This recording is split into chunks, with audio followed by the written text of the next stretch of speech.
Josh Allen failed the Bills. He failed the Bills. We could give him all this credit we want, the touchdown interception ratio. He only loses to Mahomes and Burrow. He just lost to Bo Nix. And not to discredit Bo Nix, he had a hell of a game. But Josh Allen is the reason they're not in the AFC Championship game. It's not because of Bo Nix. It's because Josh Allen had 4 turnovers plus another fumble. And even with all of those stupid, terrible turnovers, he still had an opportunity in the end of the fourth quarter to score a game-winning touchdown. He overthrew Dawson Knox. He still had an opportunity in overtime to leave a game-winning drive, not to get a touchdown, just to get in field goal range. And he came up short again. Shout out to Josh Allen. He'll be a Hall of Famer. But if he doesn't show up in these moments, he'll never be a champion. You're a guy who believes in leniency, but when it comes to Josh, you simply don't do that. Look at the supporting cast around him. Shout out to James Cook. Amazing season this year. His wide receiver 1 was Khalil Shakir, and his number 2 most targeted towards the end of the year is 80-year-old Brandon Cooks. The fact that he was able to accomplish as much as he did against one of the best defenses in the league back-to-back weeks against the Jaguars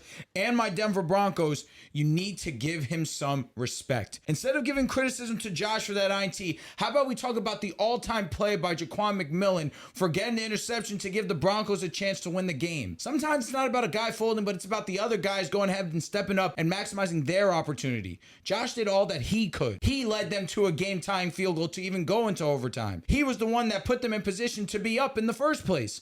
His defense sold. So let's not just always point the finger at Josh. Let's acknowledge that the roster is flawed and he did what he could. Yes, he had some timely mistakes, but nevertheless, when you needed him, he was able to answer the call. 2 things can be true. They played against a great Denver defense. An all-time player just didn't show up. And that's a sad reality. And he's not getting the criticism that Lamar Jackson or Jalen Hurts would get. Crazy. I don't see anybody holding Josh Allen accountable. Literally nobody's talking about it. Nobody's criticizing him. Nobody is holding him up to the standard, because this is Lamar Jackson. This is anything everybody's talking about. They're saying Lamar failed the Ravens. When it's Josh Allen, nobody's saying that. And that's the problem. Double standards are crazy.